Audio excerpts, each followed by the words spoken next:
No, another time. Fellow Kenyans, ladies and gentlemen, I greet you all in the name of our Lord and Savior Jesus Christ. It is both an honor and a sacred responsibility to speak to you, not just as a church leader, but as a servant of God, burdened with a message for such a time as this we are facing as a nation. We all know that for the last 2 years, or 1 year also, our nation has experienced turmoil. Our nation has gone through rough waters. And largely because many of what is happening is because of our own undoing. The Bible tells us in Psalm chapter number 11, verse number 3, David makes this statement. When the foundations are being destroyed, what can the righteous do? When David was giving this statement, it was a time and a season in the nation of Israel that the king of Israel, Saul himself, was going after David. He had marked David, a young person, as the enemy of the state. It was a moment because of his jealousy and his insecurity that the king of the day, Saul himself, had sought to destroy and to kill David because he feared for his kingship and he feared for the posterity of his son Jonathan being the king of Israel. So must I say that Saul had legitimate reasons why he needed to get rid of David. However, David was a man after God's own heart and was anointed and chosen of God. And that moment, it is a time and day and season that Saul went so forceful against David. It is a season that he had almost destroyed an entire priesthood, or the system, the structure of priesthood of Israel, because that's when he went to the presence of God and he had all the priests and the Levites murdered and killed just because he was given a statement that the high priest had inquired to the Lord on behalf of David. It was a time that the king had even sought to kill his own son Jonathan because Jonathan had crafted an alliance with David. And Jonathan had actually gone ahead and decreed that he is going to relinquish his position as the future king of Israel and rule alongside David, David being the king of Israel. And the king of the day, Saul, was more than willing to kill his own son because of that. And it's in the backdrop of all this that David asked this question. When the foundations of a nation are being destroyed, what can the righteous do? I want to say this, that statement of David is not a negative statement. It is not a frustrated statement of there's nothing we can do. Deep down in David's heart, he knew that the righteous has an answer for the nation. And let me say this, we still have an answer for our nation, Kenya, where the foundations are being destroyed. Friends, when we see what has been happening around, when we go back a year last year, when we started having the Gen Z demonstrations, a moment that rocked our nation into turmoil. And since then and this year, and the demonstration that has happened a couple of weeks ago, we have seen a lot of murders, a lot of deaths, destruction of property, young lives lost, others are maimed, families left destitute with pain and anger because of what has happened in this nation. We cannot sit back and we assume that all is well. We must say that all is not well for our beloved nation. You see, because of what has happened since last year and this year, there is a narrative that is going on from the leadership of this country and the political class, and a narrative that is not healthy. And that is a narrative I want to address today, because as a nation, we must reject that narrative. And the narrative is this, when the executive, when those in power want to judge and name the young people in this nation as the enemies of the state. The young people are not the enemies of the state. Their cry is legitimate.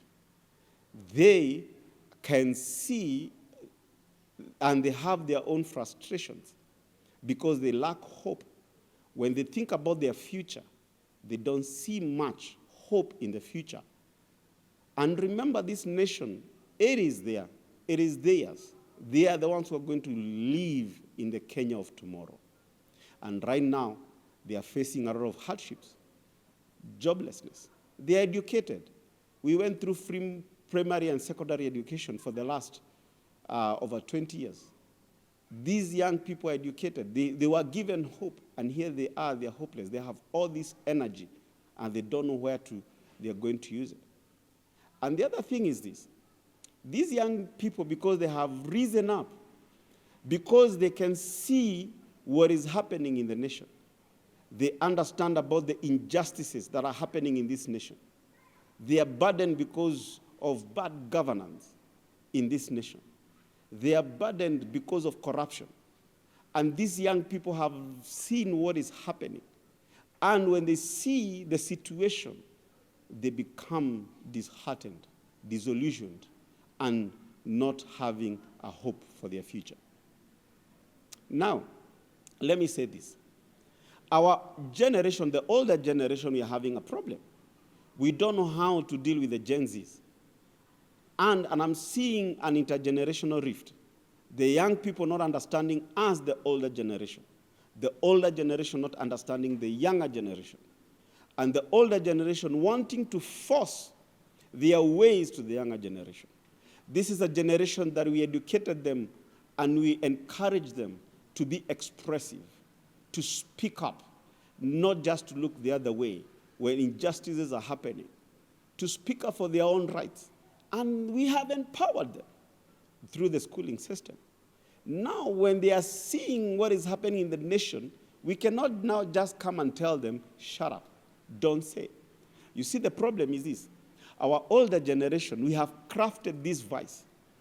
So long as my life is okay, so long as I can continue doing life and I'm not so much affected by what is happening, or maybe directly affected by what is happening, we have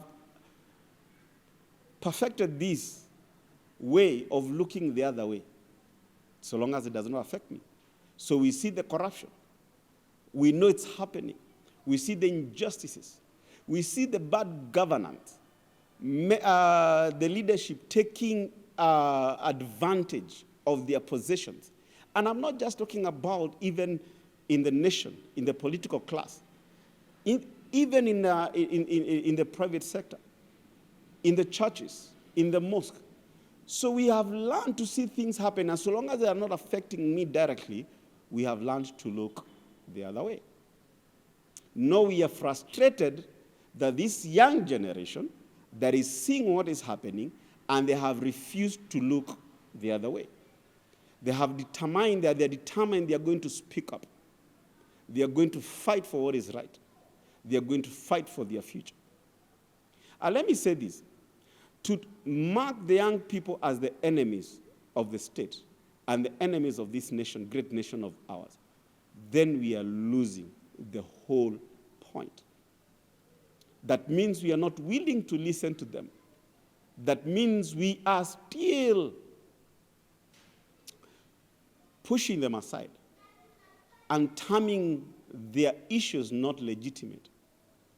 And then it beats the whole purpose why we should have a dialogue with them. Because how do you have a dialogue with a people you do not believe in their agenda? How do you dialogue with people that you've termed them to be enemies? You've called them terrorists. You have gone ahead and you have allayed them in court with terrorism charges just because they came out and protested, picketed, which is the right in the constitution of this country. We cannot continue this way, because the more we push this thing, the more we are creating a rift and a disunity within the nation of Kenya. Fellow Kenyans, we must all come to a place and think hard about the future that this nation needs to take. I call upon the political class, the executive, everyone, to think and reflect deeply about the future of this nation. And that future cannot be crafted. That future cannot be made without the young generation. We must listen to them. And not just listen to them just to shut them up.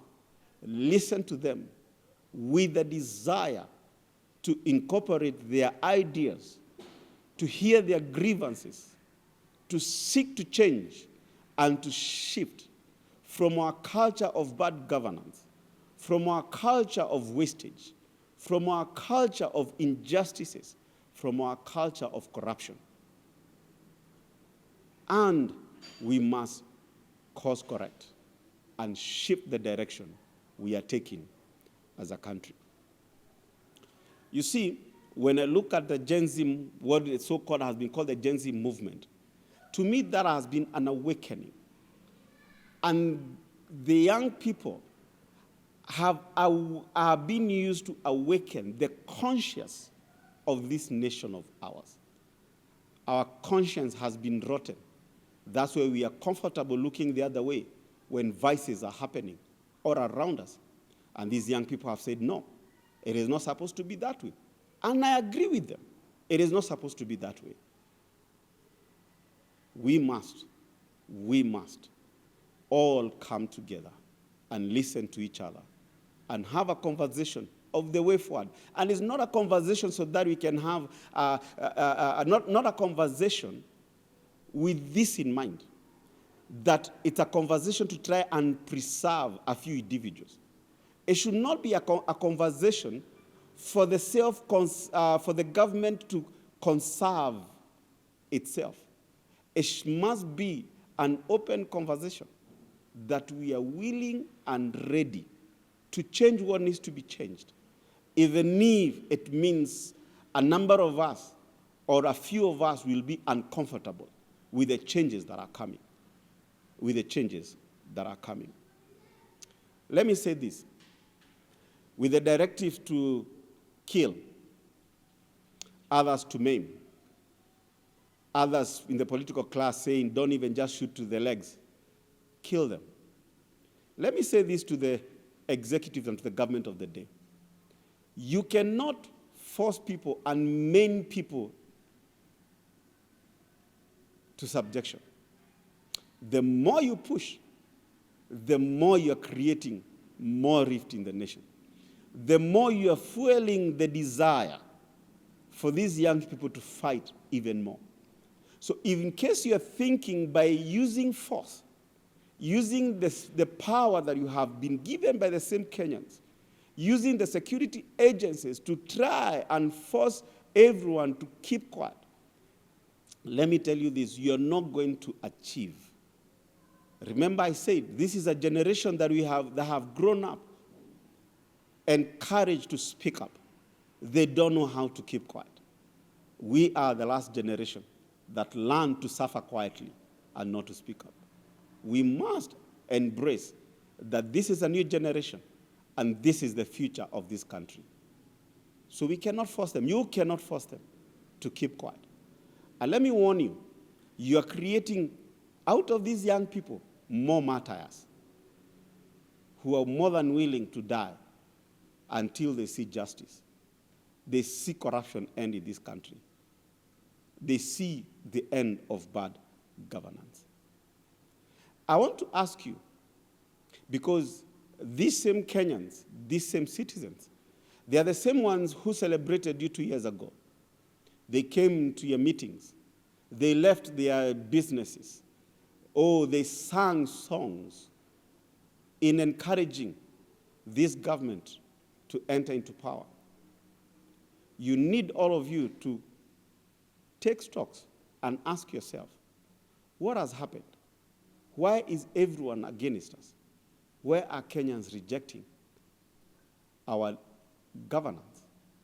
And let me tell you this. It is not that they hate you. It is not that they hate these individuals in the government. No. It is the issues that are happening, bad governance, I repeat again, corruption, that are happening, that are making many hopeless. It is because life is becoming hard and difficult. It is because it is becoming difficult to make ends meet. And those are the reasons why when people don't have money in their pocket, they don't know what to do. So it's not, you have to get to a place you have to stop looking at this from a personal perspective and do a reflection and ask yourself, are there things that we are not doing right? What do we need to change and shift as a government so that we can win these people back again? And whatever you do, it must not be done in the guise of preserving yourselves. It must be done with the heart of wanting this nation to move forward in the right direction. Remember, you are not the judge of this, what is going to happen. The same people who are in the streets protesting, they must feel it. They must see it. For them to say, yes, we are back on the right course. So you cannot dictate what is going to happen and also dictate if the Kenyans are going to be happy with what you decide. They remain to be the judges of what is happening. The Gen Z movement is an awakening of the conscience of this country to say no to bad governance, corruption, and injustices. And I want to call the government and those in power to take an inner inventory. Look at yourselves.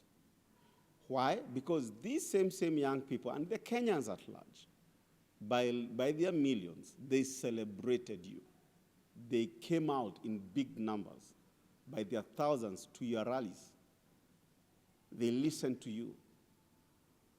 2 years ago, you came with your agenda, and they felt inspired. And you need to ask yourself, what has shifted that in 2 years that the same people want nothing to do with you? That they are picketing, protesting against the government.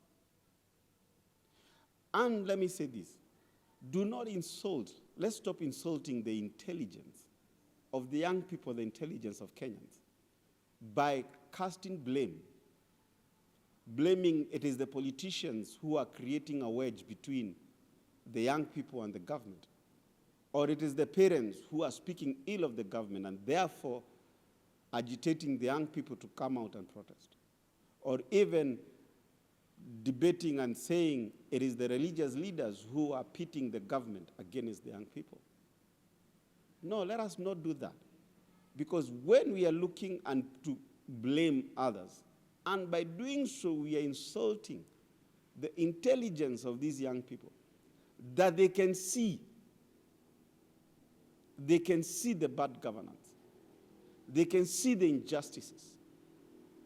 The injustices that has happened to some of them because they have seen their fellow young men and women maimed, others killed in the last 1 year. So they are aware of the injustices that are happening. They can see the corruption and the wanton greediness that is happening. So saying there is others who are creating a wedge against the government, that is abusing the intelligence of these young people. You're saying they cannot be able to see. And that's what I'm saying, that we must look inward. And when we do so, we must do so with the mind of correcting what has gone wrong. Not in an eye or in an idea to preserve yourselves in power.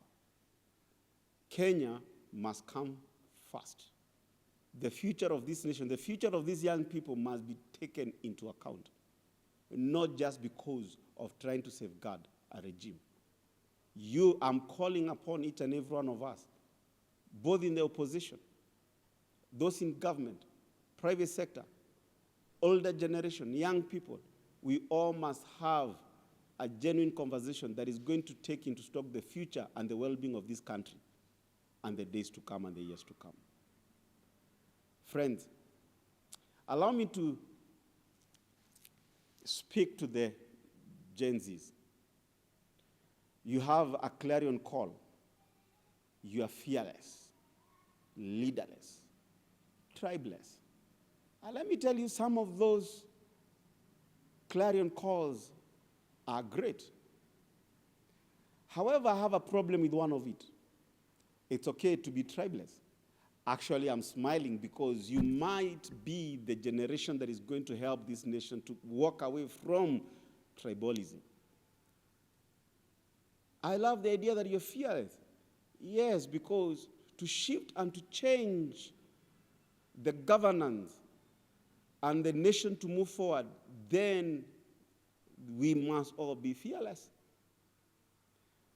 The history of the world and the history of this nation was shaped and molded by men and women who became fearless to the injustice of the day. No wonder we have what we have today. And the freedoms that you young people are enjoying today, others were fearless to see them come to pass. But I have a problem with the leaderless clarion call. Let me be honest. The leaderless, and I understand, there is the fear of people taking advantage. There is the fear of seeing what has happened when a few people take up and then they become selfish or they are bought off by the others, and then they end up joining the other camp. I understand all that. However, the leaderless clarion call will only be able to help you bring disruption to the status quo.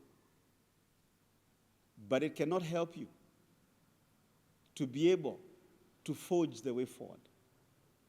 All generations that have been able to move from chaos, and nations that have been able to move forward, they must rely on leaders. And I'm not saying that you must pick one or two. But what I'm saying is this: you must start entertaining the thought in your heart that you must have leaders. Because the truth is this: at the end of all this agitation, leaders will come out. The question you need to ask yourselves: what kind of leaders will you have going forward? Because you're the ones who are going to be leading this country in the days and the years to come. What kind of leaders are going to come out of this movement? And let me tell you the truth: if you are not thinking about it and laying guidelines of the kind of leaders who are going to lead you, then you'll find you have leaders that are the same or they look like what you're trying to fight. And then you'll forever, in perpetuity, be able to be demonstrating and picketing. So friends, I ask you to rethink the leaderless notion. Because the truth is this: there cannot be no future for what you are desiring and you're fighting for without leaders. You'll need leaders. And let me tell you this: you may not like the government of the day. You may feel like you do not trust them. But they are the government of the day. Constitutionally, there. So you must engage with them if there is going to be a future. You must learn to engage with the political class. So you cannot say that you're not going to engage with the political class. You must engage with the elderly generation. You need everyone. You all need all of us Kenyans if you're going to move forward. So the whole idea that we know what we are doing by ourselves, we are leaderless. Let me tell you this: your clarion call is just about to end and to die. You must evolve yourself. You've already created the disruption. Kenya has heard you. And I can tell you, the government has heard you. If they had not heard you, they will not be trying to do what they're trying to do against you. So you must think about what is the next step. And the next step, to lay down the structures that are going to help your generation and the future of this nation, will require leaders, selfless leaders from yourself, fearless leaders from yourself, who are going to continue carrying the clarion call on behalf, because you cannot negotiate with entire millions of the young people in this nation. So, let me say this again. As you can see, the political class has already infiltrated your movement. The conversation has moved from the Gen Zs. Now it has moved to the political class. They are the ones who are determining the agenda of the day. And I fear that what brought you to the streets will get lost. The lives that have died over the last 1 year will have died in vain. Because when the political class have tried to take over and to hijack your movement, remember they are politicians. They'll still do the same thing. They will still regurgitate themselves because they are all looking for their own self-preservation. They are the same kind.